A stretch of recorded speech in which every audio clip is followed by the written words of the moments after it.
Ես այսօր ուզում եմ խոսենք, մենք բոլորս գիտենք,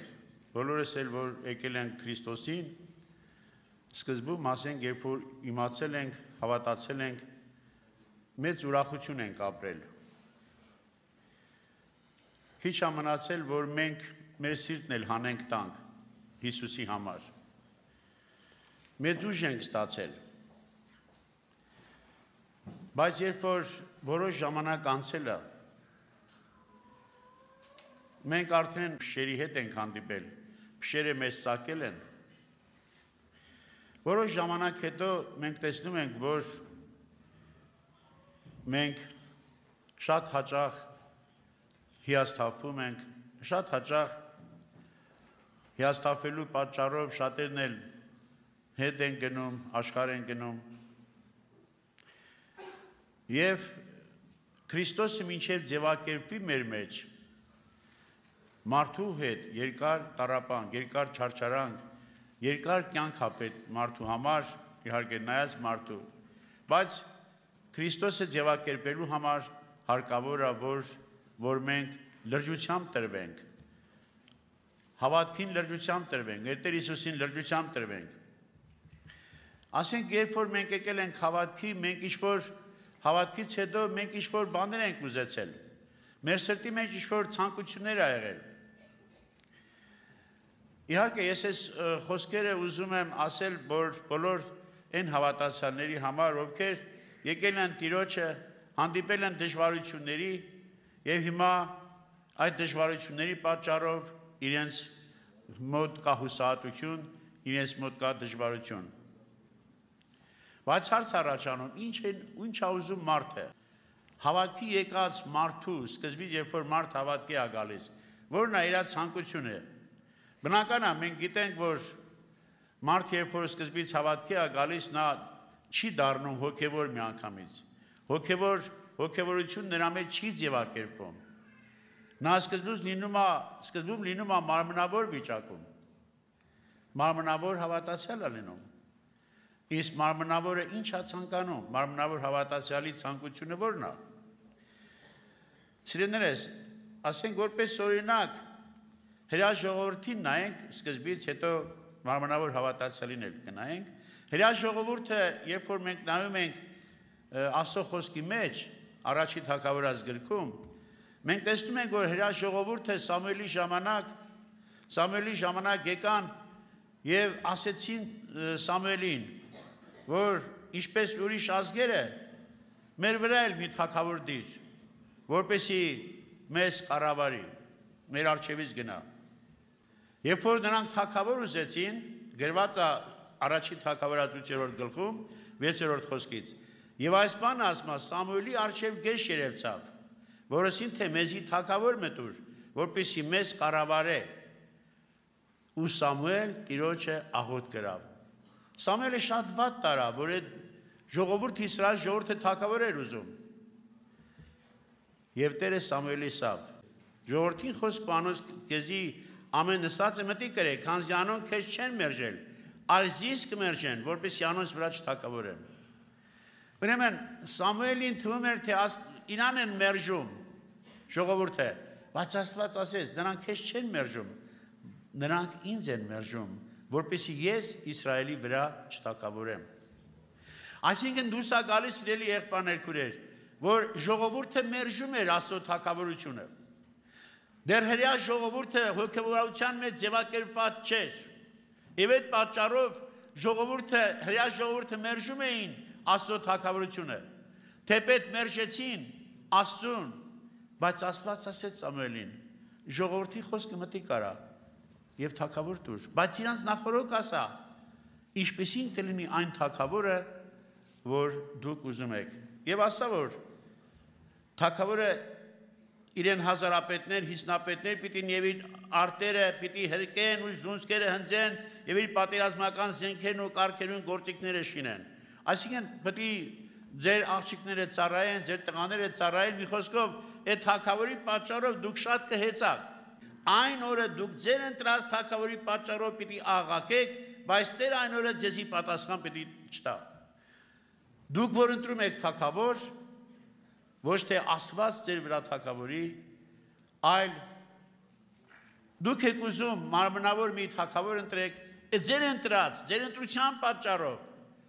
դուք պետք է հեծակ, դուք պետք է աղաղակեք Տիրոջը, բայց ասում Տերը այլևս ձեզ պատասխան չի տալու։ Սակայն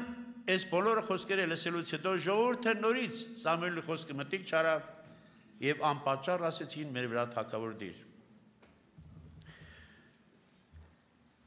Եվ իհարկե մենք գիտենք որ հետո Աստված ինչպես թագավոր դրեց եւ հետո մենք գիտենք Սավուղի պատմությունը, այդ թագավորի պատմությունը ինչպես վերջացավ։ Սավուղը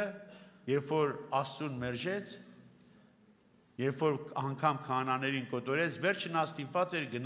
գնաց ասենք վհուկների մոտ։ Սիրելիներս, այո, Աստված մարդիկ թագավոր ուզեցին եւ Աստված տվեց իրանց սրտի ցանկությունը։ Աստված նաեւ կարող է քո սրտի ցանկությունը տալ քեզ, բայց դա չլինի իր կամքը, չլինի Աստծո ուզածը։ Թեպետ Իսրայելը մերժեց Տիրոջը, բայց Տերը նրանց խնդրանքը կատարեց եւ տվեց թագավորը։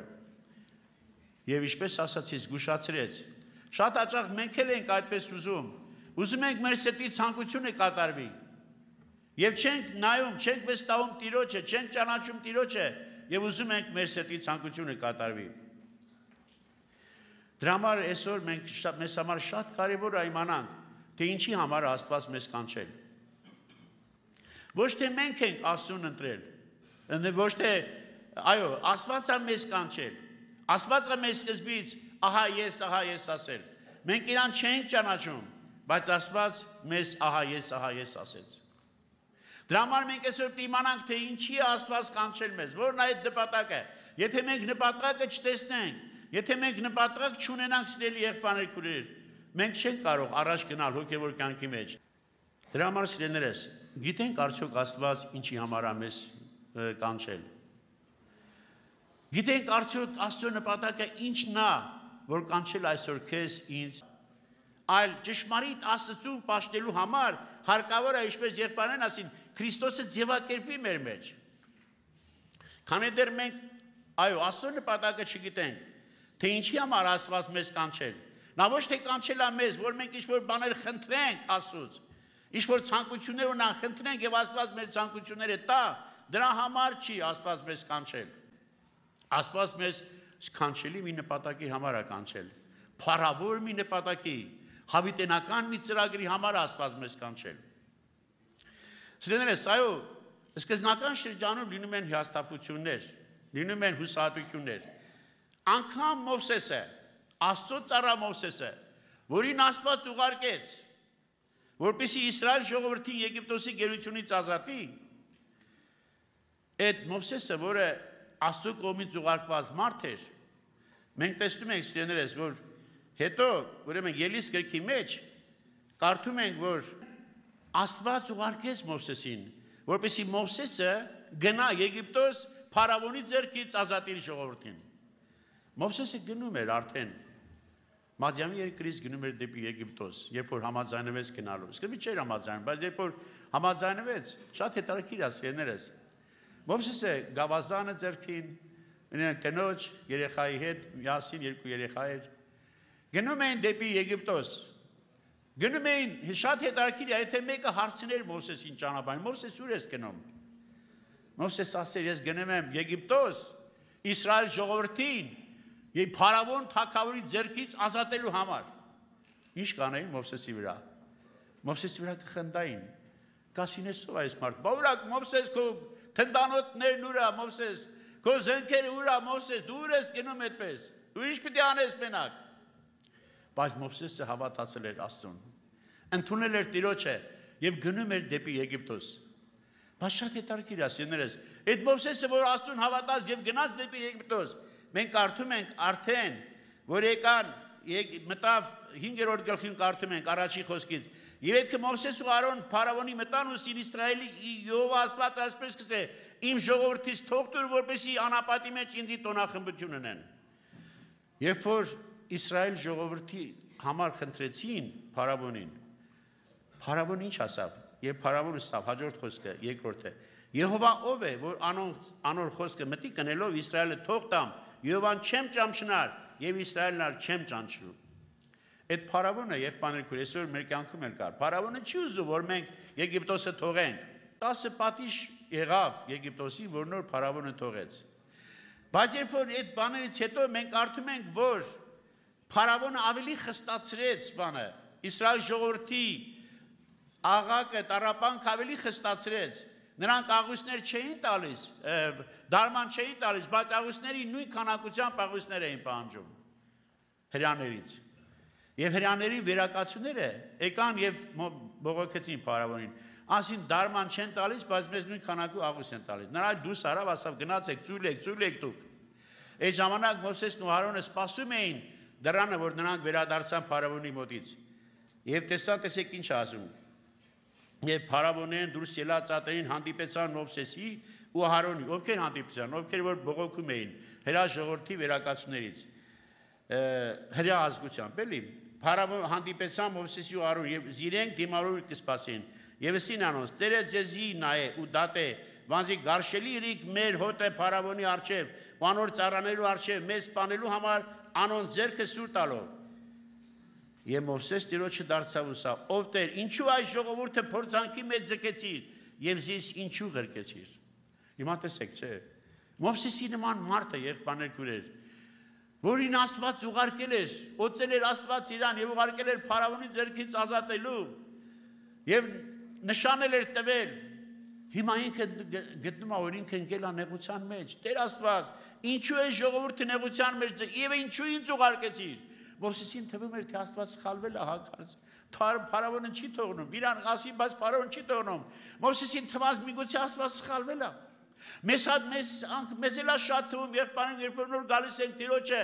ավել չճանաչելով, չիմանալով Աստծո նպատակը մեզ էլ շատ անգամ թվում միգուցե Աստված սխալվել է մեզ կանչել է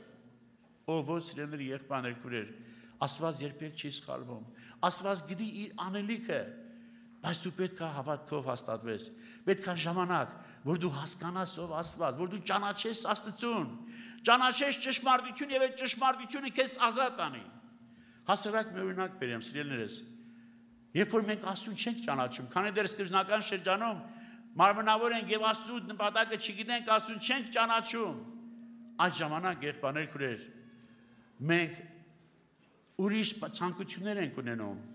վախերի մեջ ենք ապրում, հուսահատությունների մեջ ենք ապրում։ Ասենք պարզ մի օրինակ, ասենք դու գիշերով գնում ես, գիշերով գնալու ժամանակ մեկ էլ հանկարծ ճանապարհից ինչ-որ ձայներ է գալիս, կամ ասենք տերևների ձայնը, քամու ձայնը, մեկ էլ վախենում ես, ասում ես, ես ինչ կարող է, կարող է շուն է, կարող է գել է, կարող է գող է, բայց չես տեսնում, որտեղ մութ է։ Բայց մեկ էլ այդ եկողը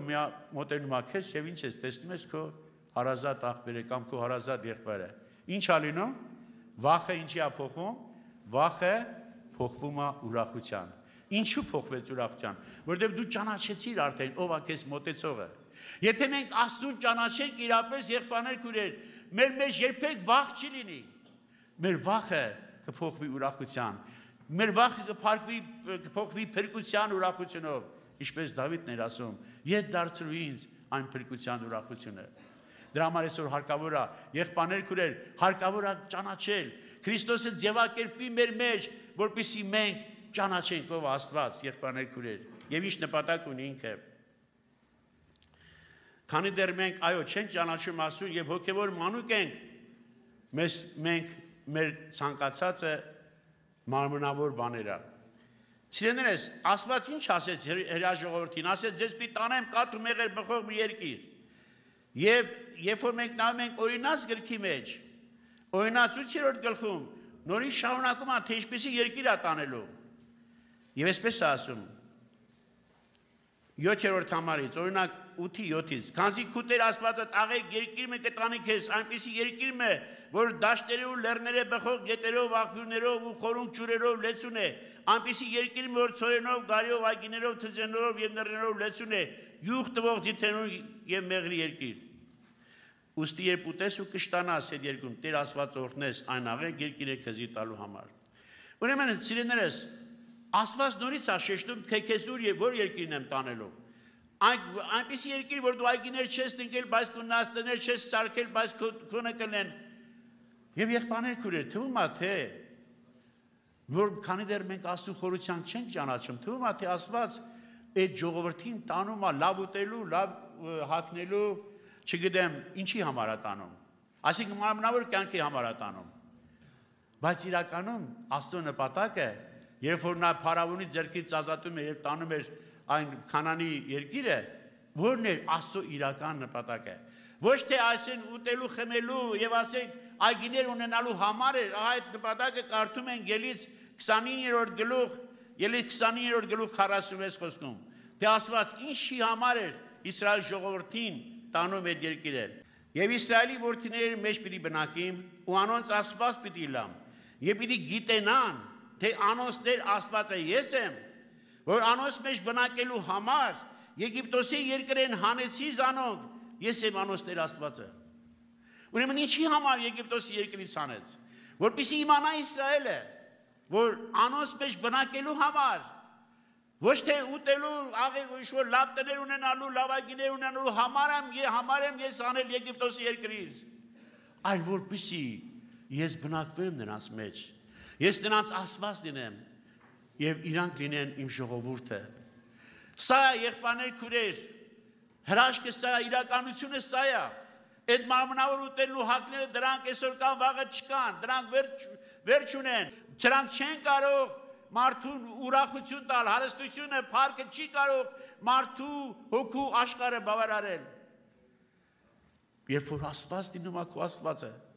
երբ որ Տերը լինում է քո Տերը, երբ որ դու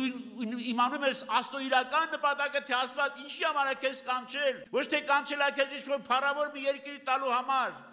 այլ կանչել է, որ դու հավիտյան իր հետ մեկ լինես, հավիտյան իր հետ մեկանաս, եղբայր եւ քուրիկ։ Դրա համար Հովանով ավետարանի մեջ 17-րդ գլխի մեջ քահանապետական աղոթքում մենք կարդում ենք մեր Տեր Հիսուս Քրիստոսի աղոթքը, որ այսպեսի աղոթք արավ 17-րդ գլխում ուղղակի մի հատված եմ կարդում։ Եվ անոնց համար ես իմ անձս կսրբեմ 19 համարից, որպեսզի իրենք ալ ճշմարտությունով սրբացած ելան, բայց ոչ թե միայն անոնց համար կաղաչեմ, հապա անոնց խոսքով է բոլոր ինձի հավատացողներուն համար ալ, որպեսզի ամենն ալ մեկը լան, ինչպես դու նով իմ հայրի մեջ ես, ես քու մեջ եմ, որպեսզի անոնք ալ մեր մեջ մեկը լան, որպեսզի աշխարհը հավատա, թե դուն զիս կրկեցիր։ Աստված ուզում է մեզ հետ մեկ լինի։ Աստված ուզում է մեր մեջ լինի, մենք իր մեջ լինենք, որպեսզի մենք մեկանանք, դառնանք մեկ միասնություն Աստծո հետ։ Որն է Քրիստոսի նպատակը, եղբայրներ քուրե, որ նա աշխարհ եկավ։ Ինչի համար Հիսուս աշխարհ եկավ։ Նա աշխարհ չի եկել, որ մենք լավ տներ ունենանք, լավ այգիներ ունենանք։ Նա շատ կարևոր, փառավոր մի նպատակի համար աշխարհ եկել։ Ոմանք մտածում են, որ Հիսուս աշխարհ եկել, որ մենք չծխենք, չխմենք, չարփենք, ոչ, եղբայրներ քուրեր։ Հիսուսը դրա համար չի, որ աշխարհ եկել։ Հիսուս ասեց Հովանու 10:10. Ես եկա, որ դուք կյանք ունենաք եւ ավելին ունենաք։ Իսկ եթե դու ունես այդ կյանքը, սիրելի եղբայր եւ սիրելի քույրիկ, այդ կյանքի մեջ չկա ծխել, այդ կյանքի մեջ չկա խմել, դա Աստծո կյանքն է քո մեջ։ Աստված իր որդուն ուղարկել է, Հիսուս եկել է, որպեսզի քո մեջ դու լինես մարդ, բայց քո մեջ ձևակերպի աստվածային կյանքը։ Եթե քո մեջ լինի աստվածային կյանքը, եղբայրներ քույրեր, երկերկոցի մեջ կարդում ենք, ինչպես Շուշանն է փուշերի մեջ, այնպես իմ ընկերուհին աղջիկների մեջ։